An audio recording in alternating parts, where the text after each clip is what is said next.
नमस्कार दोस्तों, कैसे हैं आप सब। उम्मीद है स्वस्थ होंगे, मस्त होंगे।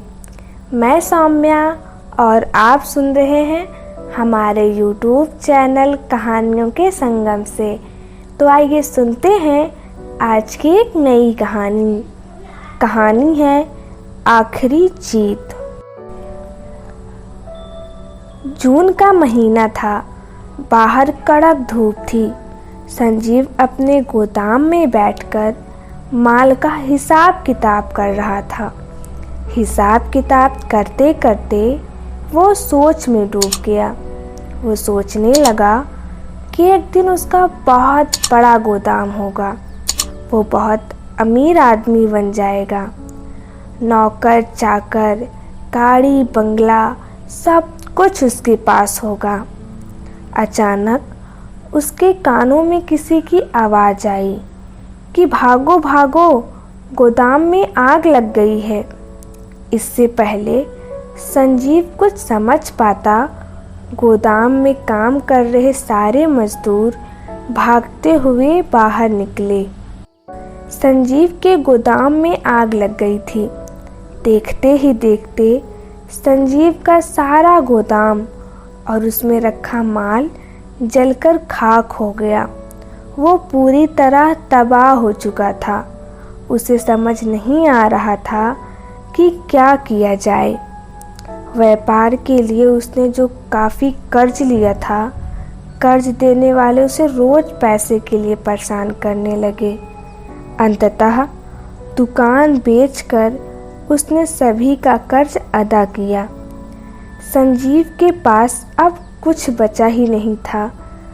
पास के पार्क में बैठकर वो सोच रहा था कि अच्छे कर्म होकर भी आज वो खाली हाथ है।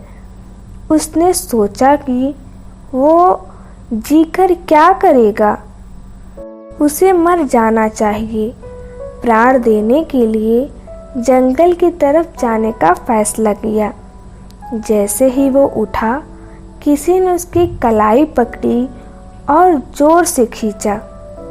उसने देखा कि एक बाबा जो सफ़ेद कपड़ा धारण किए हुए हैं, बड़ी लंबी लंबी दाढ़ी है और चेहरे पर एक अजीब प्रकार का तेज है, उसके समीप खड़े थे। बाबा ने संजीव के सिर पर हाथ फेरते हुए कहा, बस इतने में हार गए? तुम नहीं हार सकते क्योंकि तुम्हारे कर्म बहुत अच्छे हैं। बाबा ने जेब से कागज का एक टुकड़ा निकाला और संजीव को देते हुए कहा, लो, ये 1 लाख का चेक और नए सिरे से अपना काम शुरू करो। जब तुम पूरी तरह से अपने पैरों पर खड़े हो जाओ तो मुझे लौटा देना।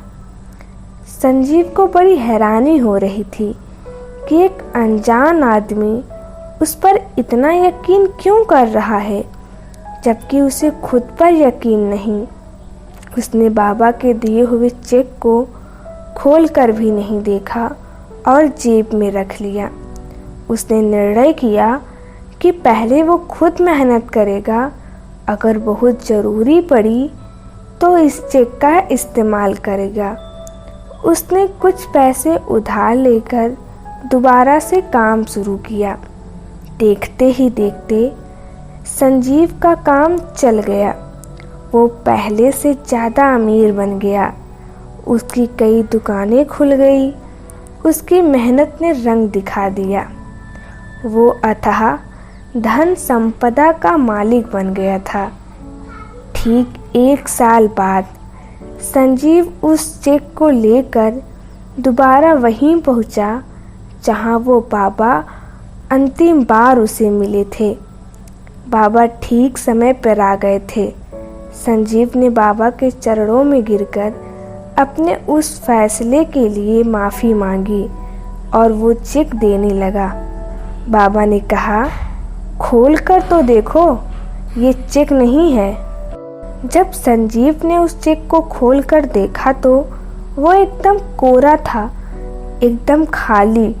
संजीव को बड़ी हैरानी हुई कि जिस चीज़ को सत्य मानकर वो अपने पैरों पर खड़ा हुआ है वो तो उसके पास थी ही नहीं। एक झूठे दिलासे जो खाली चेक के रूप में बाबा ने उसे दिया, उसने संजीव को कहाँ से कहाँ पहुँचा दिया।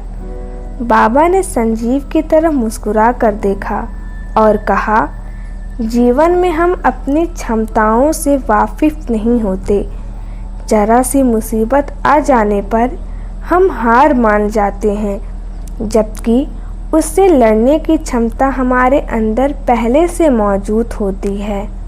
जब भी ज़िंदगी तकलीफ़ दे, समझ जाओ कि वो आपको आपकी क्षमताओं से आपको परिचित कराना चाहती है।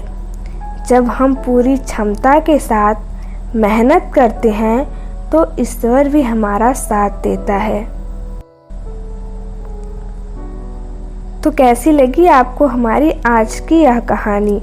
अगर अच्छी लगी और हमारी कहानी सुनना पसंद है तो प्लीज़ हमारे चैनल को सब्सक्राइब करिए, शेयर और लाइक करिए। आप सभी के सहयोग से हमें भी कहानी सुनाने में आनंद आएगा। और कमेंट में ज़रूर बताएं कि आपको कहानी कैसी लगी। नमस्कार, मुस्कुराते रहिए।